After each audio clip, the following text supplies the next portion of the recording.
Ko te mate mōmona, ko te mate huka, ko te mate manawa. Koera ngā momo mate e kino nei te patu i ngā uri Māori. Tai atu rā hoki ki e rā i hara mai nei ki konei i ngā mautere o te mona nui ākiwa. Hioi tērā tētahi rōpū hapori e whakapau wera ana ki te pāpare atu i aua mate.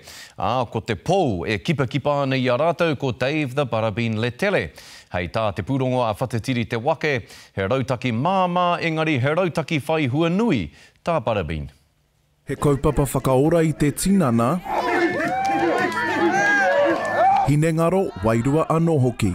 I found it hard to walk around, too scared, too shy to go out because I was too obese. Te kau maono tau tēnei uri o Ngāti Whātua e noho kāinga kore ana, a hei tāna no ngā mahi whakapakari tinana kua whai oranga anō ia. I was 235 kgs and my weight today is 184 and I feel so good.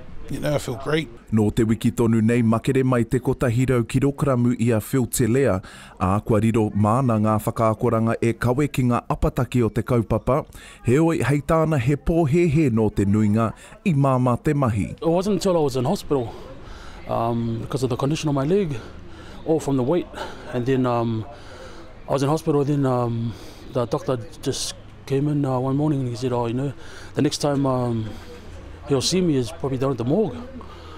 And then just those words there, it just haunted me, and that when I knew when I came out of hospital I had to do something about my weight. Hei tā tēnei uri o Ngāti Maniapoto nā ngā hua kua puta i te kaupapa nei kua whakapiri mai e tahi ratonga kia horapa tēnei kaupapa ki te motu.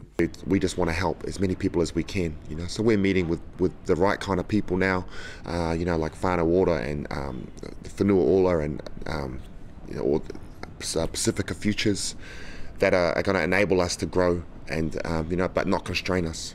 Tērā hoki te kupu aki. Surround yourself with positive people. It'll make the journey a lot easier. Tama tū, tama ora, tama noho, tama mate. Whatitiri te wake, te karere.